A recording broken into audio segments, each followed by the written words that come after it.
Hello, everybody. This is Mark Rivera of the YouTube channel Genre Online Net, and this is the film The Last Man on Earth, which is the first of three adaptations of Richard Matheson's classic book I Am Legend. And of the three that have been produced based on this book that was released in 1954, this one is still the most faithful to that original novel despite some differences. Mr. Matheson actually participated in the script for this particular version of the film, though he wasn't particularly happy with the results, so he wrote it under a pseudonym. Nevertheless, the film, though it was not a huge hit when it was originally released, has developed a cult following, and some also think because of the nature of the way the vampire-like creatures are demonstrated in this film, that perhaps George A. Romero, who himself was actually inspired to do the Living Dead series from Matheson's novel I Am Legend, may have also gotten some inspiration from this film starring Vincent Price.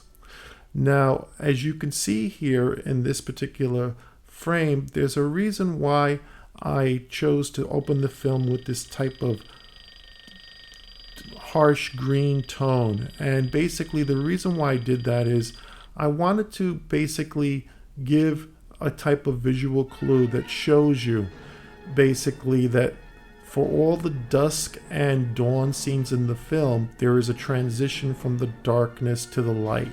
And so we have this green filter here basically that gives it a kind of sickly tone, since this is already after the virus has devastated the human race.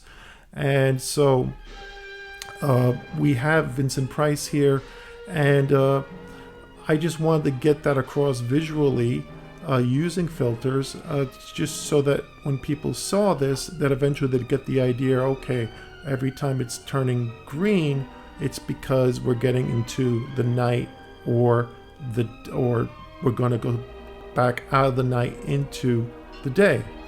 Now, this film was shot in location in Italy to save money, and it was originally going to be produced by Hammer Studios, but the rights were sold, and the person who bought the rights basically wanted to shoot it on location in Italy to take advantage of the cheaper work that would be available from the actors that were not necessarily union actors, especially for that time period, and the crew.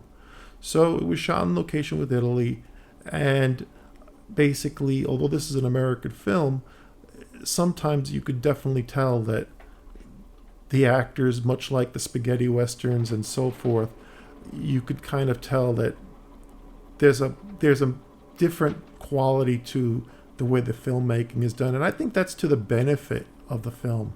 Now, another major change that I made to this version of the film that the original does not have is I cut out all the voiceover dialogues of what Vincent Price is thinking, and the reason why I did that is because I felt that it repeated too much information that you're going to learn anyway as you watch the story just by seeing the film language. And film is a visual medium. You're supposed to tell it with images and sound, yes, but sometimes, although there are points where sometimes a voiceover is necessary to communicate something that the visuals and sound otherwise cannot get across, I just felt that the voiceovers took away from the eerie quality of this post-apocalyptic setting, and I felt that it just kind of narrated the action too much. Now, those of you who disagree with me, that's perfectly fine. I don't consider this to be like a product or anything like this. This is more of an experiment for me personally, as a former film student from way back, as well as a fan of this film. So I just felt that, there you could still download or stream for free the original theatrical version of The Last Man on Earth. And this is just my particular take on it. And I actually, if you, there'll be a link in the description where you'll see how to watch this without the commentary. And there's a little text opening. And I basically state what my reasons are in that text opening. And since this is a public domain film, I don't actually want this version of the film ever to be monetized because it's not a final product. It's just an experiment. And, you know, we're always learning, and the only way you learn is by doing. And so even this commentary that I'm recording now as I rewatch the film another time is basically an experiment in of itself for myself personally. And I'm sure you all will leave a feedback for me on how you like it or dislike it and what you think can be improved or not improved for future commentaries of public domain feature films and whatnot. However, as we move along now, this film was not a hit when it first was released, but has grown a cult following, and some consider it to be one of Vincent Price's best films. And I don't know about that personally, but I do think it's one of his better films. And it was released in 1964, and you can see, you know, he, in my opinion, he's a good leading man for this role. A critic who wrote the book World Gone Wild, Post-Apocalyptic Cinema, felt that he was a little too prissy for the role, but I disagree. I think he's perfect since he's trying to play a viral doctor and somebody that does experimental research on pandemics and that such thing. And so basically, I think he works just fine. Now, here, as you see, we've transitioned out of the green to this kind of rustic look, which is pretty much the color tone of the black and white rustic look for this post-apocalyptic setting. Now, we're going to move on to the fire pit, which is seen in the film, and you'll see an immediate color change just to get across this is the fire pit where the dead bodies are disposed of. It just adds a nice little effect, I thought, you know. So every day he takes the bodies of the dead that he disposes of either by stake or that he finds, and he puts them in the fire as they were being put into the fire before. So can you imagine the horrible stench of this, since he's got to wear a gas mask and take these bodies and throw them into the fire so that they don't resurrect the next night if they haven't already been prevented from resurrecting by getting a stake through the heart. So I actually like this sequence a lot. This is something that we never got to see in any of the other versions, and I really do feel that it adds to the tragedy of the whole story. So, you know, basically, this was just kind of my own way of emphasizing what this area was, and that's the reason why I chose the color palette. So pretty much you have green for dusk and dawn, this type of rustic black and white look for the day scenes, and then what you just saw now, a different filter for the fire pit scenes. Now, Richard Matheson, who I believe I mentioned already, wrote the screenplay under a pseudonym. Originally, he thought this was going to be directed by Fritz Lang, and of course it was not. But since the film was released and it was followed subsequently by the film The Omega Man, and then I Am Legend in the 2000s starring Will Smith, The Omega Man featured Charlton Heston in the lead role as the Doctor. He said that of all the versions that exist, the original theatrical cut, because I just want to make that clear, not my version, the theatrical cut, is the one that's closest to the book. So that's another reason why I like this film, is that I have the book and I know it well, and this in my opinion, is probably about as close to I Am Legend as we're likely to get anytime soon, as being a more direct adaptation. And I really think that it works. Sure, I've never seen vampires react more like zombies as they do in this film, but they work just fine. I mean, they're a bit inconsistent, but even in feature films as well as television shows like The Walking Dead, as it went through certain seasons, the early seasons had the zombies doing a little bit more than just being able to shamble around. And now they've retconned that to say, well, those were the variants. And that, for those of you who watch the series, you know what I'm talking about. So what I'm trying to say is that basically the dead things, particularly things that resemble zombies, kind of have been inconsistent on film for the most part. And so while these are not zombies, it's supposed to be vampires, they kind of are a bit of both. And I don't think there's really any other film that has anything quite like that, other than films that usually have something that's more akin to a decaying version of a zombie like Romero did. So once again, I just think that this works a lot better, showing the montage of his day without the voiceover. I think it's a little bit more disturbing. It's creepier, and also ultimately it's a visual storytelling medium, so you really don't need a voiceover, in my opinion. So, but it's like Blade Runner in the sense that there's the 1982 theatrical cut, which has the Harrison Ford voiceover, and then there's the director's cut from 1992 and the 2007 final cut that omits that voiceover. And I've known people that actually love the Harrison Ford voiceover and prefer that version. So this doesn't replace the original theatrical cut. This is just its own thing, and the original still exists, so don't freak out. It's just my own personal artistic choice on this particular version of the film, which is in the public domain, by the way, and it's licensed under a Creative Commons Public Domain Mark 1.0 license.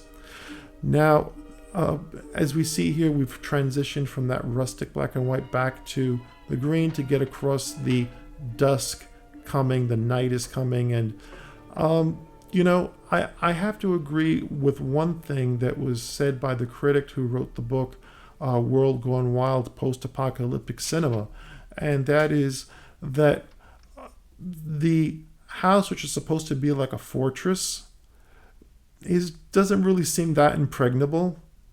In fact, I really think that the dead, as you see here, could pretty much just barge right in. I mean, there's not really a heck of a lot keeping them out. But for the sake of the story, it is what it is, So each day he does what he has to do, and then in the night he endures this type of, it's supposed to be a siege, but it's more like a stumbling. And basically, this is kind of the framing device, how we get to see what the world was like before the apocalypse happened. And for those scenes, I take us out of this framing of rustic type of, muted colors or muted shades, to the traditional black and white footage that is in the movie, and we will see later on when they do the flashback to pre-apocalypse.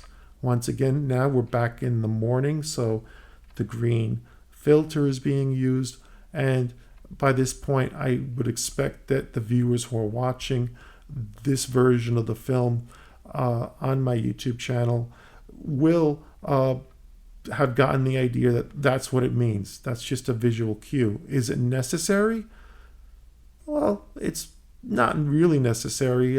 It's just me exploring, me experimenting. And that's the thing, as film, we're all film students, as film buffs, regardless of whether we're professional or amateurs or somewhere in between. And so when I do certain things with films, I like to go by my instincts and my intuition. And so I had been experimenting earlier with rotoscoping feature films to mixed results, but I found that certain films like For a Few Dollars More or Once Upon a Time in the West actually really looked cool when you put the comic book filter over it to make it look like a kind of motion graphic novel, albeit somewhere in between, because it's obvious that it's not still pictures, it's actual moving footage. And yes, we've seen films like Waking Life and A Scanner Darkly that use rotoscoping that were at the time more cutting edge. But it just goes to show you that what was once probably would cost millions of dollars to do, I was able to do these types of experiments literally on my iPhone using iMovie and the filter choices there and some other apps to sometimes create different hues. I've discovered a lot of tricks along the way to kind of mix colors using different filters and different takes and compositing them together and doing it in a way that for me personally works fine, especially since this is still a young channel. I've only been online since February on YouTube, and I really appreciate your support. So here, we go into this crypt where he keeps his wife's body, and we'll go into that backstory in a little bit. But basically, it's another one of those scenes that just supposed to give across the idea that, okay, even in the morning, or depends on where there's not any sunlight coming in for these type of dusk and dawn scenes, this is also the color palette that you'll get in the post-apocalyptic scenes that is the majority of the film. I think that Vincent Price did a great job in this film. I mean, personally, I don't know what my favorite Vincent Price film is. I really love House on Haunted Hill. In fact, I think that's one of his better films. And I think it still holds up and works well today, particularly because of the fact that it may not be as scary to people that the gimmicks that were used by William Castle when that film was premiered in the 50s or whatnot, or 60s I should say, but it did nevertheless have a quality to it that when you look at it now, I just think it actually still holds up better than the remake that came out in the early 2000s with Jeffrey Rush. I like this particular sequence because this kind of reminds me of the Dead films of Romero, where sometimes you can just walk through these shambling creatures and you don't need a lot to get through them. If there's a few enough, so long as they don't swarm you, you can get by them. You can push them off of you, and we've seen that plenty of times in all sorts of zombie motion pictures and television shows. But outside of that, these aren't zombies per se. They're something in between. I mean, I really would love to know what they were thinking when they decided to depict it this way. And my guess is that they probably thought that the creatures wanted them to be different. And in my humble opinion, they were different for that time period. But, in the book, the vampires are more vampire-like, and they have the same weaknesses of a vampire. And so, I think that the best version of the story will always be Richard Matheson's novel. But for now, anyway, this probably is more than likely going to be as close as we get to it, considering, we've now had the film adapted 3 times. First with The Last Men on Earth, and then in the 1970s with The Omega Man starring Charlton Heston, and then of course in around 2007 with Will Smith.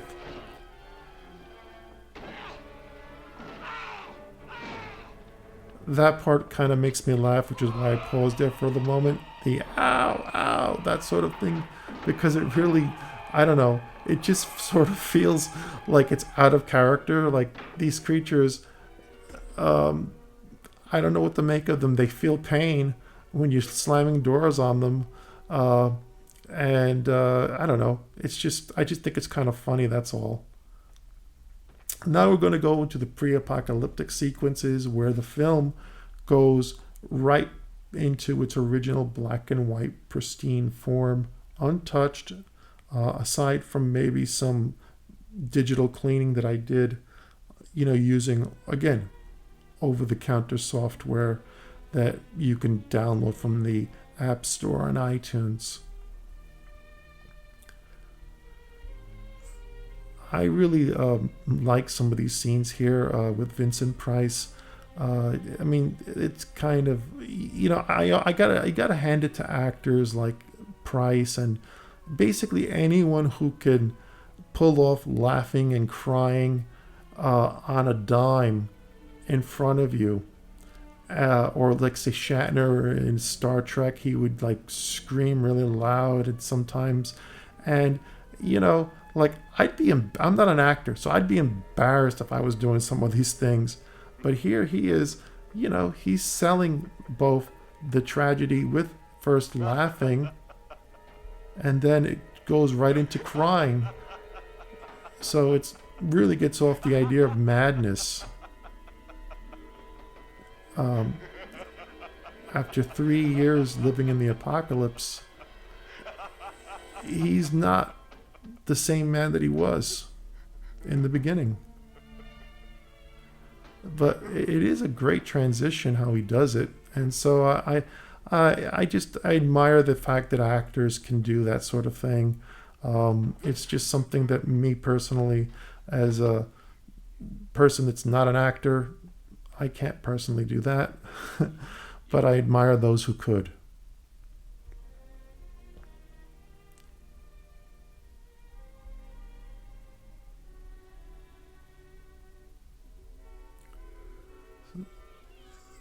So here we are now. We're back in time, 1965, in the movie's timeline, since the movie is supposed to take place in 1968. Once again, this film was also released in 1964, so basically, at the time of its theatrical release, the entire movie, you could say, takes place in the future of whatever that was released in 1964. But now it seems more like an alternate history, given the fashions and cars and whatnot. Um, this is when we start to learn about how the pandemic is spreading by air. And later on in the script, we learn that at least theorized, the reason why Vincent Price's character is immune is he was bitten by a bat at some point early in his life, and now he's the last man on Earth, and he was trying to synthesize something for the pandemic, and you could see right here it's airborne. Theoretical, Ben. Theoretical? Do I have to remind you that theory is a beginning of solution?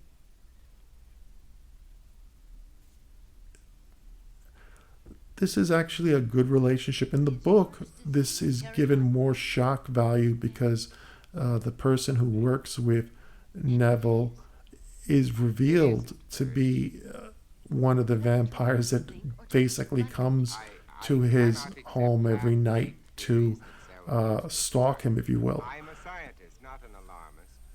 You're missing And past the graveyard. Is that a commentary on my work at the lab? We both know how hard you've worked. I'm sorry, Ben.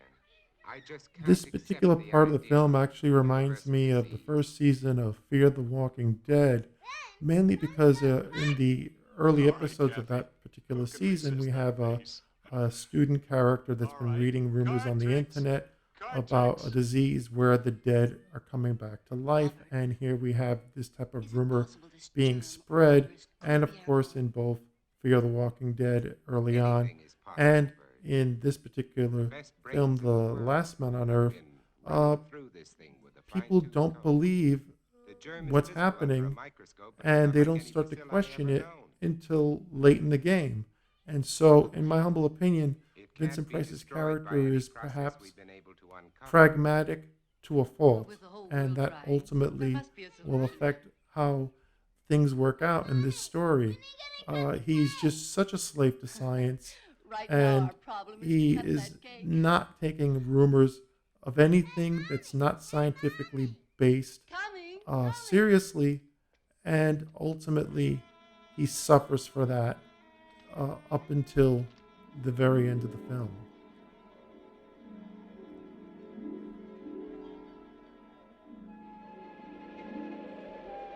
Now, this is a nice transition they have here. Gets across that idea of the disease. You know, there's less people, the wind is blowing, signifying airborne, you know, and here his daughter has caught the virus, and there's some steps, just like there are in zombie fiction, as to what happens to a person when they get the virus. There's basically weakness, then for some reason blindness occurs, and then eventually death.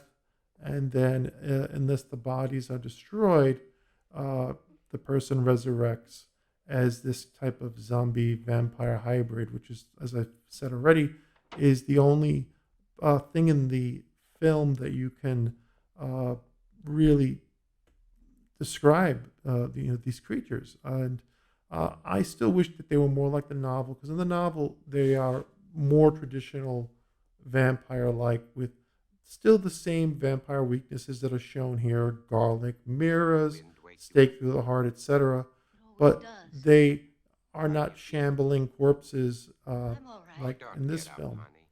You I'm know, not sick, um, Bob. I'll make You you don't the have to. the I'll film be all right. Go on, still I'll make you holds feel up, better. though, when you consider the Charlton Heston version, the Omega Man, uh, the victims of the plague that are still alive. In some form, it's never really clearly stated whether they're undead or not. Uh, they seem like evil hippies in a commune uh, that have gone Luddite. You know what I mean?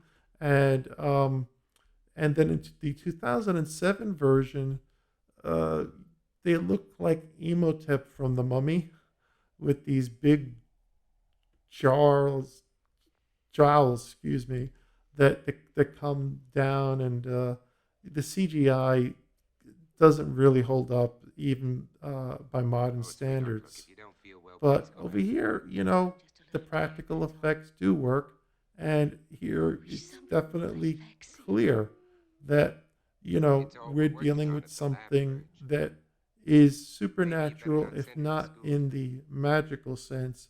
It is supernatural in the manner You that think you should go? I have we to. Oh, Bob, are dealing with something Bob, that has I'm so never been frightened. seen, documented Everything's gonna be all by right, sweetheart. humanity before. And so, in that respect, it is supernatural because it is out of the ordinary. If you notice, there's less traffic. These settings look really beautiful. They add a nice quality to the film.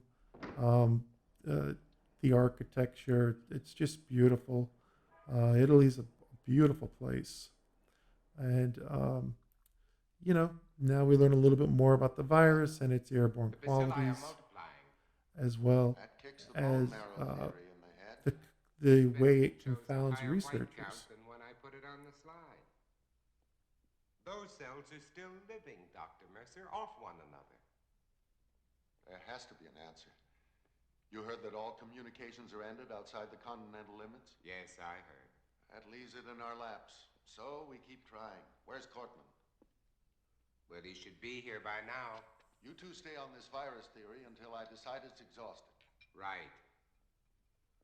Okay, so, Yes, sir. Morgan. this is the character All right, that sir. we've actually seen in the post-apocalyptic scenes, And what did the is great man of particularly science have to say stalking More of the Robert, Oh, he's the trying, character Ben, that just like the rest of us. Vincent And Price nothing is works. playing in the film. The streets are swarming He's with kind of truckloads your of bodies hero thrown zombie, if into you want that to call him god-awful that. pit. What I mean by The hero dedicated zombie Dr. is Mercer goes on with his it's plotty usually and an undead unimaginative character approach. You have a better that idea? uh, Maybe. is At least distinct it from the involves other ones that imagination. you Then it's associate. as So, simple as this. uh, An in Night of the unknown Living germ is Dead, it's being the blown Bernard around the Hines world. zombie that It's highly attacks contagious and it's reached Barbara and great her brother proportions. at the And very hopefully beginning of some the of the dead film. have come He's the back. one that, that's the most Let's get to iconic of work. the zombies in terms of, you know, And actually why are they moving burning and the not just bodies? being a Why don't still they shot or bury them? that sort of thing. Because it's the best In known way to the original control Dawn the of the contagion, Dead, to keep the uh, germ from spreading. because of the movie That's what we've poster, always that believed, one at any rate. zombie that appears in There's the stories doorway being of the told wrong. air By of the people who are small out of their little minds with fear. airport type gas Maybe. station But there are too that they many to be stop just off in to fuel up coincidental. the helicopter Stories is about people kind who of the died hero zombie. Although in that never came film back. they had some They're great stories, local Ben, stories. That's why the character from the infected talent people always pool so as tired well in as the the daytime. extras that came flocking Why to can't they work on stand the it. sunlight? And it still Why remains are they probably the only most seen at popular of the night? original trilogy. Uh, Come Bub, the zombie from Day of the Dead, is obviously the hero Look, zombie there. He's I know his featured dusk. in the home video artwork, and I saw that one in the theater, Now, believe is it or this not, and I bacilli or still is don't it? exactly It doesn't alter recall If what the this theatrical bacilli is one found sheet in the was blood of anymore, whether every if it was the infected original person there is, VHS cover To show me or terms not. is not to refute But these nevertheless, stories, Bob. uh, Come on, he let's is get to the work. hero zombie and the most advanced that we've seen since. Of course, Land of the Dead, you have Big Daddy, and then in both the sideways prequels uh, of you know Diary and Survival, you don't necessarily have a hero zombie because there you're going back to the beginning again, and shortly afterwards with events that take place somewhat parallel to Night of the Living Dead and Dawn of the Dead, albeit it's just a slight parallel timeline. They're not exactly occurring back to back. It's kind of like, again, Fear the Walking Dead and The Walking Dead with these time jumps. Uh, it could be hard to know exactly what was in mind. And I remember interviewing nothing. Romero, and I was asking him, well, how much time takes place in between such and such a film? And he was like, well, now you're asking me to tell a story. And I understood what he meant by that.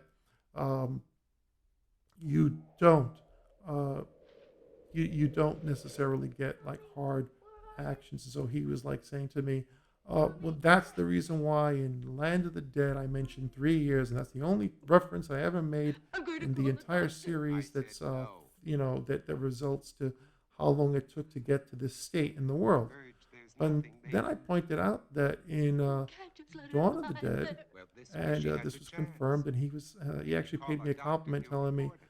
my film's better than I do.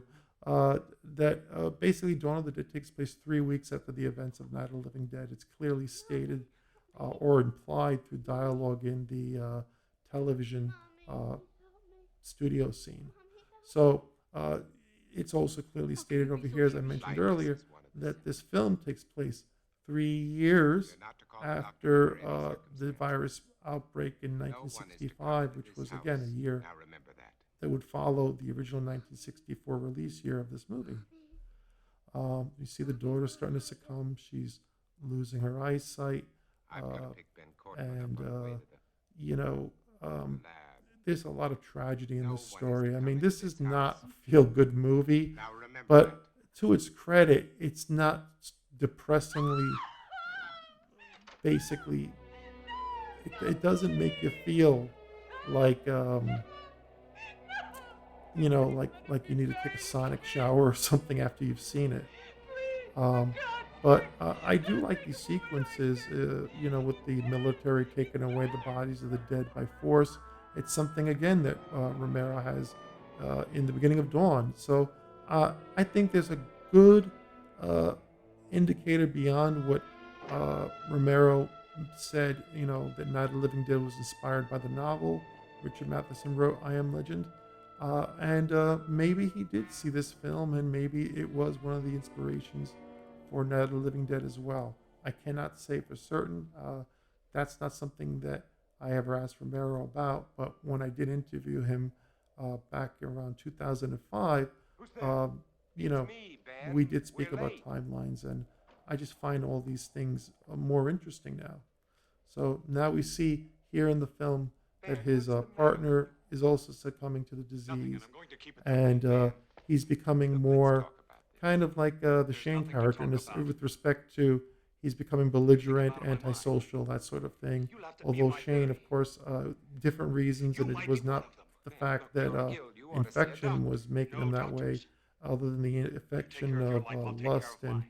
envy that he had for Now Rick, get away and from here. his feeling that You understand? Get away from here. Rick was a detriment. And in some ways, Shane's philosophy, which albeit dark, uh, turns out to be the right way to go in certain cases.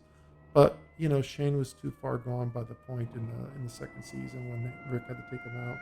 But you know, it just reminds me of that. And so there's no infidelity in this movie, but nevertheless, it's just these are guys that were friends. He was visiting his daughter on her birthday, and now, uh, while they're both still alive, uh, they hate each other. And then when this guy is returned back from the dead, it's even worse. And at a certain point in the story, later on, where a character asks the Price character, "What would you do if you saw your friend today?" And he says, "I would put a stake through his heart," which again emphasizes the protagonist, the pragmatic nature of the protagonist. And what ultimately spells his undoing in some ways is the fact that he is inflexible. I mean, he's a brilliant man. It's a chance that he has survived If this you're long, looking for anybody but me, but get it. otherwise, he is the last man on the post. I mean, he is Are Robert they all Neville, gone? which was the name of the character in the Is second and there third any hope from the adaptations. latest reports? For some reason, they changed the last name for Not yet. the last man on Earth. I don't know But why. maybe It's just more. creative You'll find choice. an answer. When, But Doctor? Need it right now. I personally prefer Neville. Like the novel. You're the only one And who wasn't afraid to come you here know, today. at this point, What's he's gonna kind of happen, like Doctor? Dr. Jenner. Like he's staying at his Is post, or everybody the in the Will world Smith gonna version of die Neville. before He's someone staying finds at the his answer? post. I don't think so. He's I just don't deny there's some he has strange nothing else to do evolutionary but process going on. continue his research But and mankind won't be do destroyed. what he can to survive The fact as he that you slowly and I are succumbs to working here madness. today is evidence of that.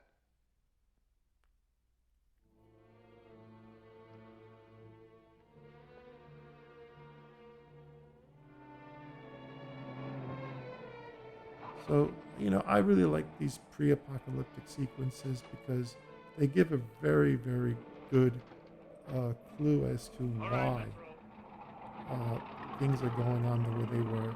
And now he sees the army truck leaving his house, so we know that his daughter has succumbed, and his wife, who also has the disease, is catatonic because in trying to get help for her daughter as she worsened in the virus, uh, she, when the daughter died, they came and took the body. And this reaction is When? interesting because Neville, When? I'm just going to refer to him as Neville. I Uh, have to. I told you not to call anyone. Bob, uh, please, Blood. the man of science is basically saying we should have kept our mouth shut. Hands groping for me. Then, all of a sudden, he was gone. And they So came. now, the reality is hitting him hard at They home. took her. I saw a truck out there. Was that it? Was it? So now we see the fire pit as it appeared, as the world is transitioning to this post-apocalyptic landscape, and keeping once again with the look of the film as it originally was presented in black and white. And it's also the fact that it's at night. I don't touch anything here, other than I cleaned it up a bit. But other than that, it is exactly as it was meant to be seen, albeit in a slightly lesser resolution because this was really meant to be streamed on mobile devices like a tablet or a laptop. If you're watching this on YouTube TV or something like that, you can watch it, but the resolution will not hold up on 4K. I'm sorry to say. Uh, it's not that it actually looks better than I remember seeing it to my eye. Watching it on a 65-inch OLED display that's 4K in my home. But, you know, if I could go back in time and redo this, I probably would have gone for a sharper resolution. But since this was, again, Hey, you mostly an don't belong in here. Get experiment, out. I just went with the lower I said resolution get out. because I want my anything daughter. that Mister, a is lot of daughters are in a there, higher including resolution my is own. going to take a lot longer to upload to YouTube in general, despite whatever faster speeds we have today. So you can imagine a movie that's basically an hour and a half um, probably would take more than 2 hours easily to upload, depending on the traffic on the servers and so forth. So we've seen how the world has steadily become eerily dark and dead and empty.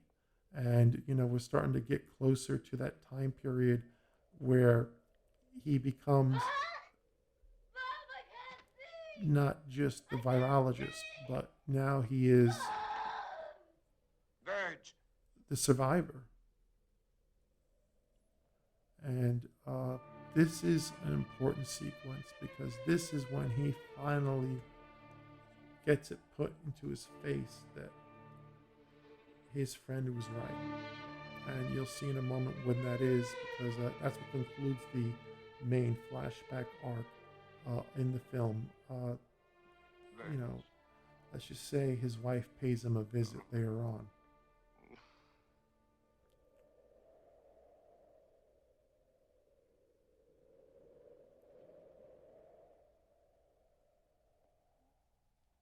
So, as I said, there are differences between this movie version and the original book. There's no escaping that. Any film, whether it be the Lord of the Rings I won't let trilogy, them put you there. does have differences from the books I promise. to the movies. Or I won't let them put Denis you there. Villeneuve's Dune adaptation is not a strict adaptation of the book. But you know something?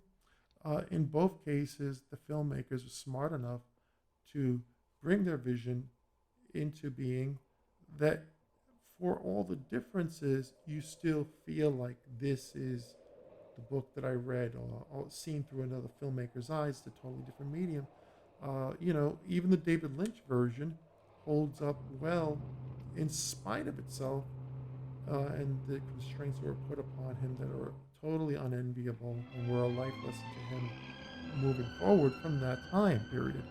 Um, you know, we make mistakes in life, and this is an example of a big mistake for the Neville character, which is, you know, he is ever the pragmatist. So even in the face of death and signs, rather than do what he's supposed to do, which is burn the body, he's going to bury it. And then later on, when he's in the post-apocalyptic scenes, rather than even checking to see if these people are indeed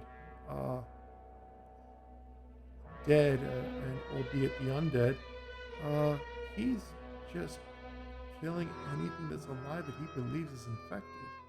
And that is ultimately what brings about the sobering ending to the story and in the book.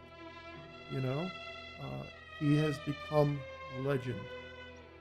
He is a legend to the survivors that are infected, but not vampires per se, like the creatures in this version of the story or in the book. Um, he is the last man on earth, the last human being. So now we're going to leave the flashback sequence Who is it? and go back to the post-apocalyptic world as the Who's truth there? now stands before him. And I like this with the door. Again, Walking Dead reminds me of the early credits for those early seasons. You know, I open the door and hello there. Here's his wife.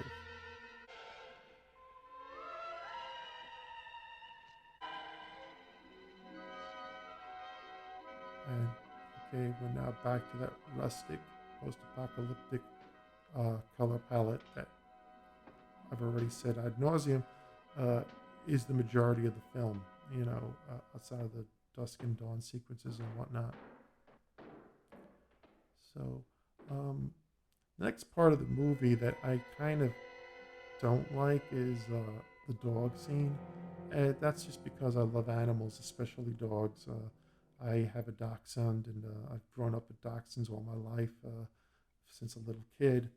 I've had now maybe three of them, and or four actually, and you know, we have you know, his first encounter with something living, and we see ever the pragmatist, which is defaulted in this character, I believe. You know, when he's given something, a gift, rather than try and utilize the gift, give it a chance. You would think that scientists, even if he found somebody that was affected, they were still conscious. Maybe he would try and take a chance, like the Will Smith character did in the 2007 version, to try and find a cure. Well, unfortunately, he doesn't, this particular version does not play that way. So I kind of don't like this because, spoiler alert, he's going to kill the dog. Okay, and, at least it doesn't happen on screen, but it's more than implied. So, here's the fascist architecture from the Mussolini era, I believe, behind him, that brutalist architecture that exists, I think, in Rome. That this area has been filmed in other movies before. I've seen it used in Titus Andronicus, I think, with Anthony Hopkins, and which directed by Julie Taymor. It's a great adaptation of the Shakespeare play that utilizes a mix of modern and vintage or ancient spaces to get across that, as Shakespeare, you can basically take it and, for lack of a better expression, his work transcends time and place. So that's why we have so many adaptations that take place in eras that never have been. If somebody can hear me, answer me.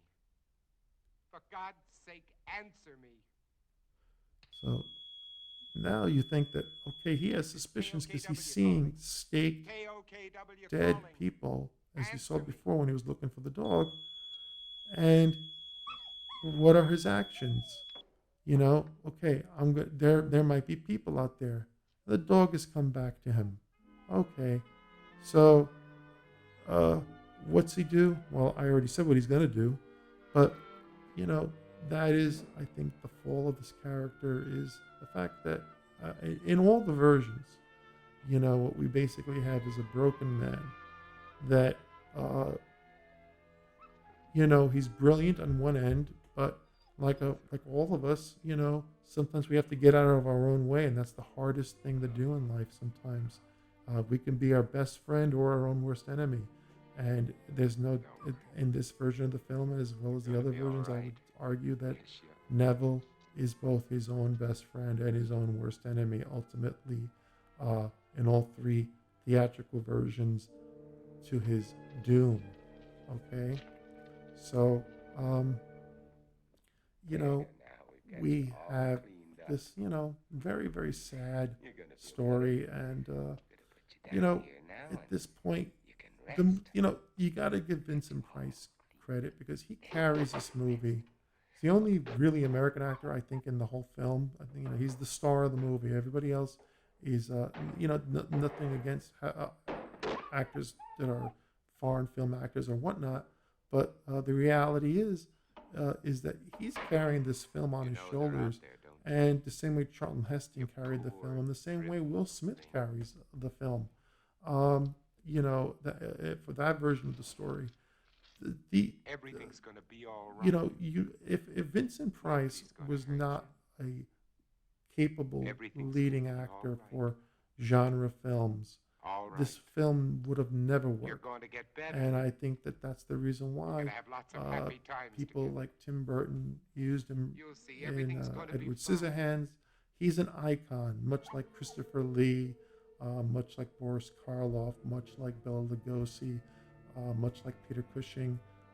You know, uh, he's an iconic actor that has been in so many genre films, and yet he also has a distinguished career in being in films that are genre films, but we don't necessarily think of them like The Song of Bernadette, for example, or, of course, Cecil B. DeMille's The Ten Commandments. He is the Egyptian that Moses ends up killing later in the story. Uh, so, you know, once again, you know, madness is setting in. You know, I mean, you really got to feel for this character, and you got to give Price credit. So, again, I reject the notion that he was miscast. I think he's perfect for this role, and I'm a Vincent Price fan, and I love his work. You know, he had a distinct voice, a distinct style. There's a reason why, even later in his life, you saw him on the Brady Bunch when they go to Hawaii. You see, Michael Jackson, used him for the Thriller song. The reason being is that Vincent Price has a quality to him that, is unique. He has a speaking and a style that, actors today have, like Christopher Walken. Christopher Walken's mannerisms and style, his personality, is part of what makes him an actor that people gravitate to. Jeff Goldblum is also another one like that. It's like, sometimes it can be with Jeff Goldblum, and Jeff Goldblum is starring as himself in a movie, but nevertheless, if Jeff Goldblum doesn't bring his own personality quirks into a role, people, I think, would be disappointed. So when you see Jeff Goldblum in a movie, you want that Goldblumism, if you will, those types of mannerisms, and I think it's the same thing true with Vincent Price. When you see Vincent Price in any sort of film, from his last film, Edward Scissorhands, to his earlier work, you specifically want to, you want his idiosyncratic tendencies to be a part of the character. In fact, all actors put themselves in their role. They define the character and find the character filtered through their own being. So, it would not be the same film any more than originally Arnold Schwarzenegger was going to be cast in the I Am Legend draft screenplays that were being done before the Will Smith version, back, I think, when Ridley Scott was involved with the project. So, Vincent Price, if you were to cast this with somebody else of his time period, it would not be the same film. And I think he's part of the reason why this film has stood the test of time, if not for mainstream audiences, definitely to cult audiences. I told a friend of mine that I was going to do a voiceover for this film, and she told me, "Oh my God, that's one of my most favorite movies." And I thought to myself, yeah, a lot of people love horror films, and it's not just torture porn or anything like that. In fact, I think the best horror films inspire dread and show you less and imply more, kind of like Alien, that sort of thing. Sometimes gore works, but it's kind of like cursing in films. A lot of times I think it's really weak when, especially like even on television streaming shows, where they just drop F-bombs for the sake of dropping F-bombs, as opposed to using them as they should be, which is to punctuate a scene or define a character. So, you got people in the new Star Trek saying the F word more so than, than the character of Negan did ever on The Walking Dead. And if you've read the comic book, you know every other word out of the character is F, F, F, F, F to a comedic effect. And wisely, Jeffrey Dean Morgan, has his own take on the character. So he's filtering the original comic book adaptation to how the character is written for him and to how he interprets it and brings out the character. And it's one of the better things about The Walking Dead. And it's kind of ironic because that's why the character goes from being a villain to a kind of anti-hero of sorts, and is largely responsible for them winning the Whisperer War storyline in both the comics and the television show. So here we see once again What are you doing? the pragmatic nature of the character. He's been so lonely. He's now found this woman, a parent survivor, Making me sick. and yet, Why do you turn away? Why do you you know, turn away? and now he's like throwing garlic on top of her, accusing her of being You infected, are infected. much like in the Romero films or in The Walking Dead or something like that, where if you're bitten by a Infected systems zombie, are allergic to you're garlic. infected. Of course, You think I'm one as of we them? already know from will watching be. both Romero films and The Walking Dead, everyone is You've infected. made up your And mind. we also Just know because I You can't change Uh, the facts by talking. facts that aside What from facts? Neville's that I got own sick. uh, I've had a sensitive immunity stomach to all it, my life. I saw my everybody in the husband world, torn to pieces right in front those of our who house. I've been survived, wandering ever since, like this woman, hiding at night, and not eating those more who than are the scraps. undead or Sick with died mourning, and were sick with prevented from fear, coming back, unable to they're sleep. all infected. He Even shouted at me, Vincent Price's character, in a sense, chased me is across a field, hit infected me, in the dragged me just to this only in house. terms that you got to And to imagine that top the it all, virus when I is get sick probably because you shot a trying piece of to reeking garlic in my infect him face. all the time since it's You tell me I'm airborne. infected. However, he has that immunity, much like Where some are you people, going? You you can't know, go out there. It's are almost more sunset. Let me are more go. susceptible to Can't go out there things now. than In a few others, minutes, the streets which will be is, full of Let me them. go. part of the horror At of least let me things do a that, blood test. we went touch through a me. pandemic, and, Touch me. it was one of those things where, Don't uh, touch me. prior weaknesses in the immune system made you more susceptible. And believe me, I know this You must perhaps be hungry. better than a fix lot you of other some dinner. people. But I don't want to go into that here. You're not here to learn that.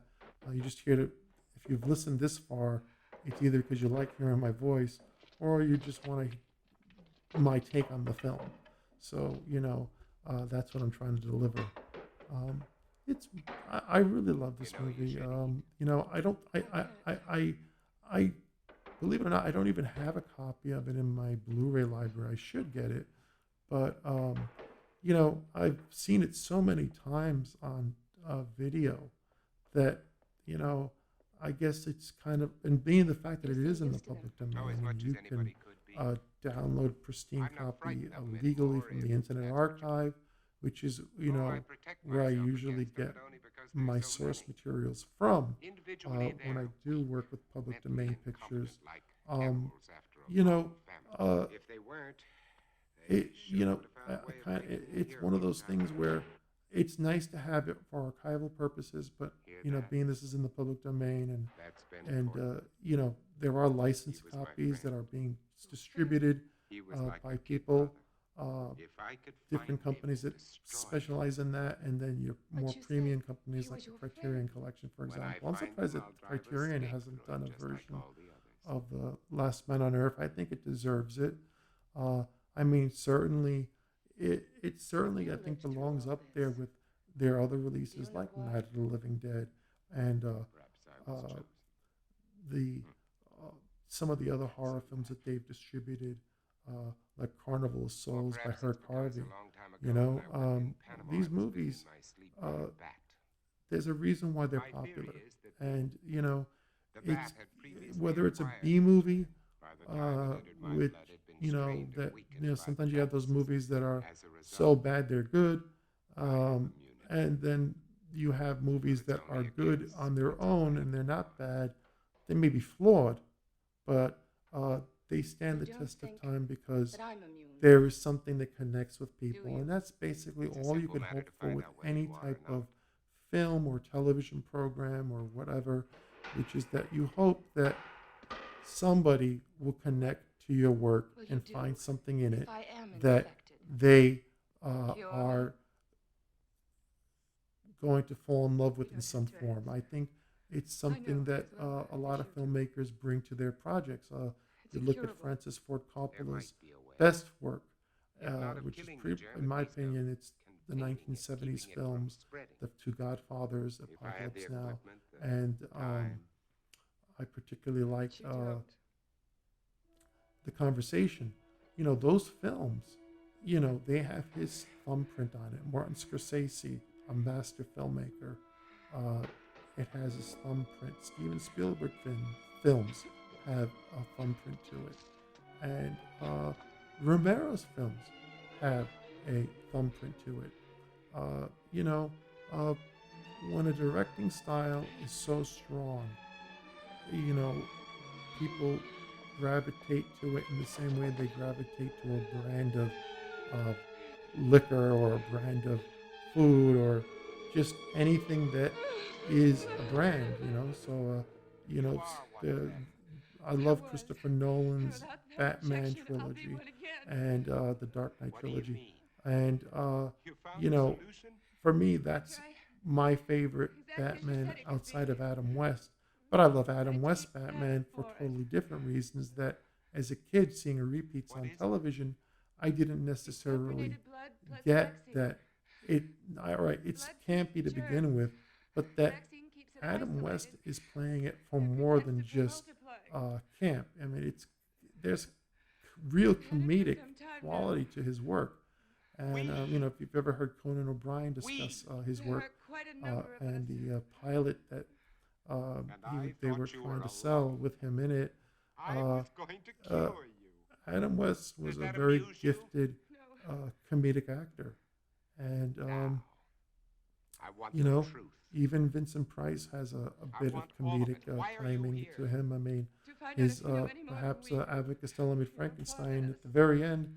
We're The alive. Invisible Man's voice is Infected, yes, none but other alive. than We're going to Vincent reorganize Price. So society. I find that appropriate, especially since Do the away with original all those Invisible Man, wretched as far as I creatures know, who are neither was alive nor portrayed dead. by Claude Start Rains, everything all over who again. would go on to so many noteworthy pictures You before want me to portraying join? the genre films later in his life. You can't join us. You're a monster to them. Why do you think I ran when I saw you? Even though I was assigned to spy on you. Because I was so terrified of what I'd heard about you. You're a legend in the city, moving by day instead of night. Leaving as evidence of your existence bloodless corpses. Many of the people you destroyed were still alive. Many of them were loved ones of the people in my So group. now we see the fruit that he I has didn't brought know. upon himself, When will you the get out of here? what he's What do you sown, what he's reaping in, which is They're coming after people you tonight. fear him, and now these That's why survivors I'm that sent here. have found a Prevent you from resisting solution to living with the Supposed virus in their body. They keep have you not here. found a cure. Until They they see come. him as the Good biggest threat because he has never made any Yes. distinction between Your new society living sounds dead charming. and the Beginning of infected any but still society alive. is never charming you or know. gentle. And so, I You mean, we saw pretended what he to be did shocked at with my the violence. infected dog, albeit What are you thankfully we waiting didn't for? see him actually kill the dog on Why don't you screen. go It's on and use he's it? got Get like it a little over steak with. sticking Use out of it, I Get think, it as he goes over to with. bury it. And we see what he was willing to do to her. I mean, he ran after her, brings her to her house, and then after a few minutes, he's shoving garlic in her face, saying, "You're infected, you're Now infected." you know. And here she is telling him, What are you point doing? blank, my Do. people are going to kill you because of what you've done. You're a monster to my people. They don't want you to cure them. They want you dead. And it's a tragedy because of the fact that, in this version and in the Will Smith version as well, when he's offering a cure, the creatures that exist in the Will Smith version, those CGI things that look like bad Emotep from The Mummy, Arnold Vasulu type characterization, and also over here you have the alive but infected human beings that have a source that keeps the virus off, but they have to constantly. It's kind of taking a drug for the rest of your life to keep a disease at bay.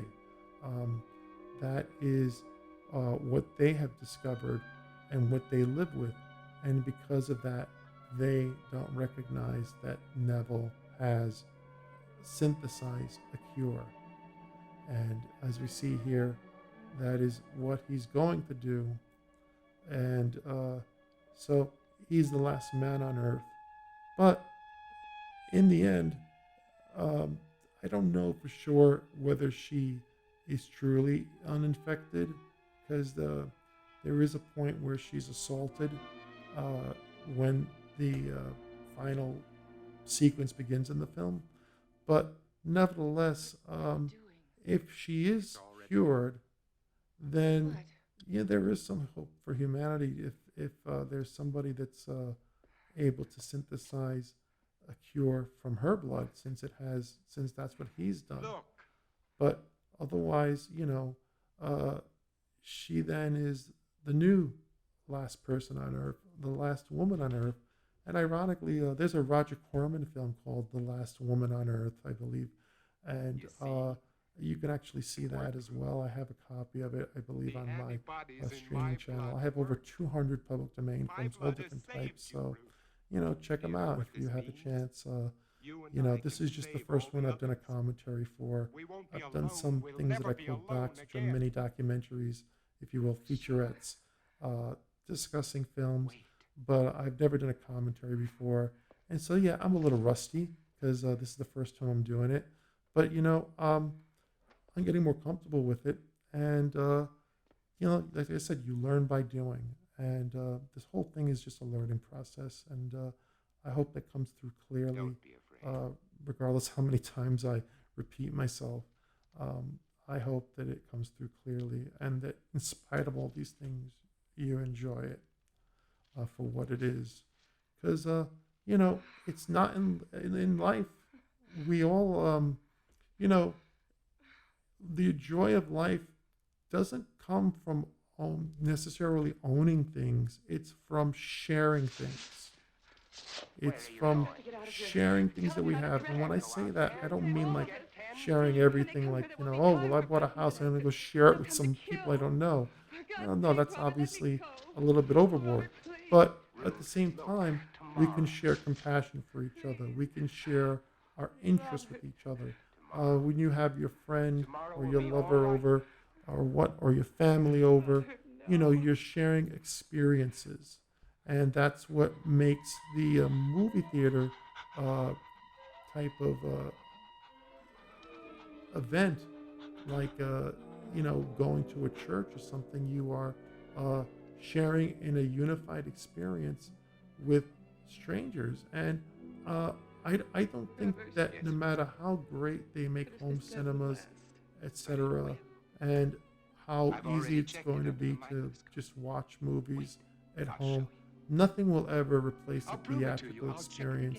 again. And while, yes, sometimes people talk and do things like have their cell phone go off or whatnot in a movie, and people can be rude, there's a lot of times also where the crowd makes the movie. I mean, I remember seeing The Empire Strikes Back in 1980 at the Lowe's Astor Plaza in Manhattan, and Ruth, and just take a look at this. that crowd experience This'll is prove something it that'll to you. always go through Ruth, there's no change. my I've life. double-checked. I'll always remember that, and how the roar of the TIE fighter, Ruth, even though it was stereo surround sound, if it was even that, seemed to go from behind, past, and right by and beyond my ear. As we see here, here's his undead friend, and now here come the people that she was warning him about, and Robert, run! in the book, he also inexplicably sticks around, and the book is somewhat different, but nevertheless, in terms of the ending, but it culminates in basically he is legend. He is, he's ironically the monster to other monsters because of his overly pragmatic ways. And that's, is what leads to his downfall, and that's what adds to the gravitas of both the book and the various versions of this type of storytelling. You know, this part I always found weird because unless they're using wooden bullets, if they're vampires, how could bullets harm a vampire?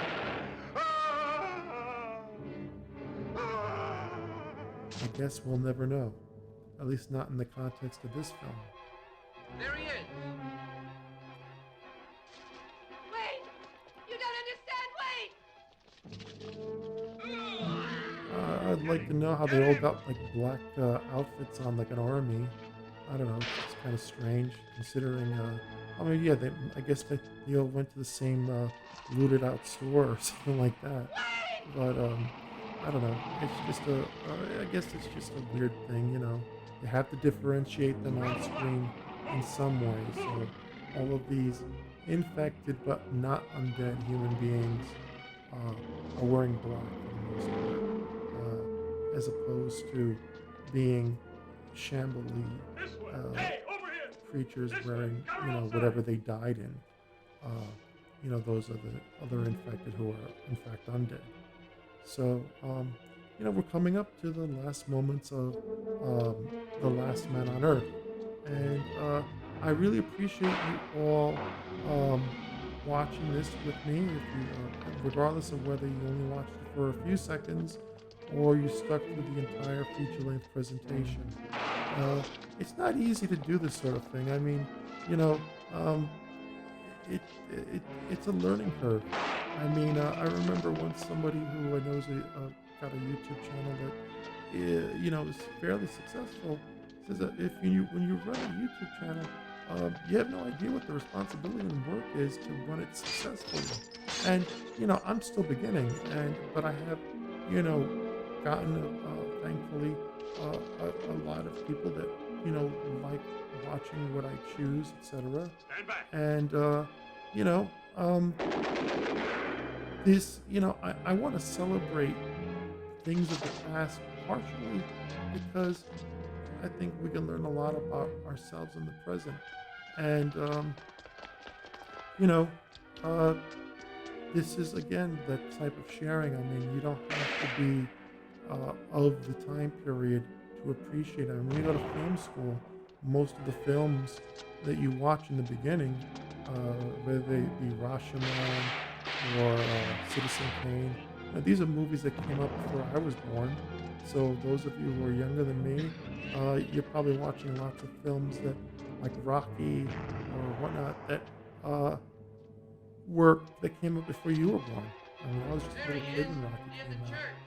Star Wars, that movie hit me when I was 7 years old, perfect target age, and it changed my life in positive ways. But nevertheless, I love film, and I love movies, and I always will. And this is an outlet to express those things. And I just feel that if I can help other people in my own way, then it's worth it. That's how I feel about it. And I think any other filmmaker that's really what it's about. I think is sharing your point of view. It's not about necessarily having people agree with you. It's just sharing and talking and absorbing. And you're never gonna like everything somebody else likes, but you're not necessarily gonna hate everything everybody else likes too. We're all different. Yes, there's extremes, but I find that most people are not black and white. They're just different shades of gray, much like a black and white picture. And so, why not put different tones and filters and mix them up in a film like this? Because it's a lot like people, There are good people and there are bad people, and then most of us who are somewhere in between. We have our faults and we have our positive parts, and hopefully we can minimize those faults and infuse the positive aspects to our personalities, our souls, our being in general, to help make the world a better place, because it is only you and your own inner world that you can really truly try and control. You're never going to change the world without working on yourself. And with that, that is the end of my commentary for my version of The Last Man on Earth. Thank you for watching, and I'll see you in the next video. Thanks again. Hold it! You're freaks. I'm a man. The last man. Robert. They were afraid of me. They were afraid of me. They were afraid of me. I didn't know.